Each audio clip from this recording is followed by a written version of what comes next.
मैं सरोज कुल्हरी शिक्षा और संस्कार चैनल पर आपका स्वागत करती हूँ।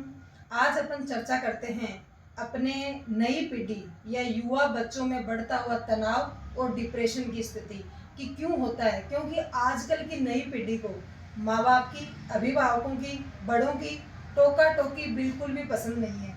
लेकिन मैं आपको बताती हूँ कि जिन बच्चों के जीवन में किसी की बड़े की रोक टोक नहीं होती है, उनका जीवन बिल्कुल भी संवरता नहीं है, सजता नहीं है। उन बच्चों को ये ध्यान रखना चाहिए कि रोकता टोकता कौन है।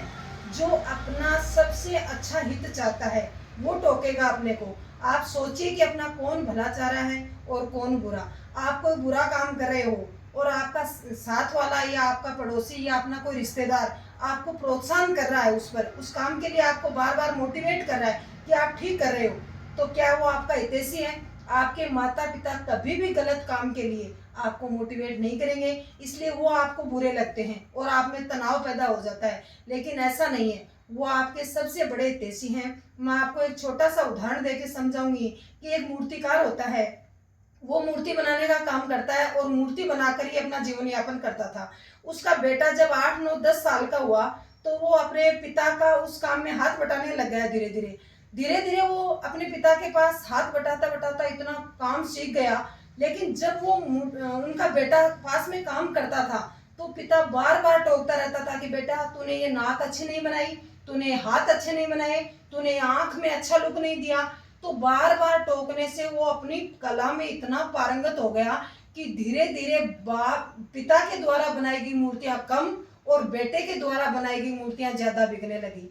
बेटा जवान हो गया, 25 साल का हो गया और बेटे के कार्य में इतनी ज्यादा कुशलता, इतनी निपुणता आ गई कि वो पूरे एरिया में फेमस हो गया मूर्ति बनाने में।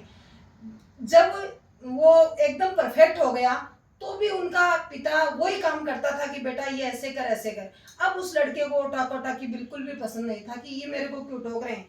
तो अपने पिता को कहा कि आप मेरे को बार बार क्यों टोक रहे हो, मैं इतना अच्छा मूर्तिकार हूँ कि आपसे ज्यादा मेरी मूर्तियां बिक रही है दुनिया में, और आपने किया ही क्या आपके जीवन में, मैंने कितने पैसे कमाए हैं मेरे प्रोफेशन, मेरे व्यवसाय में। अब धीरे धीरे उन्होंने टोकना बंद कर दिया। अब जब जैसे ही पिता ने टोकना बंद कर दिया तो उन्होंने वो धीरे धीरे उनकी जो मूर्ति बनाने की कला थी वो भी धीरे धीरे कम होने लगी, लुप्त होने लगी, और वो स्थिति वापस आ गई कि उनकी मूर्तियों बिकनी बिल्कुल कम हो गई क्योंकि वो उसमें सुंदरता नहीं आती थी।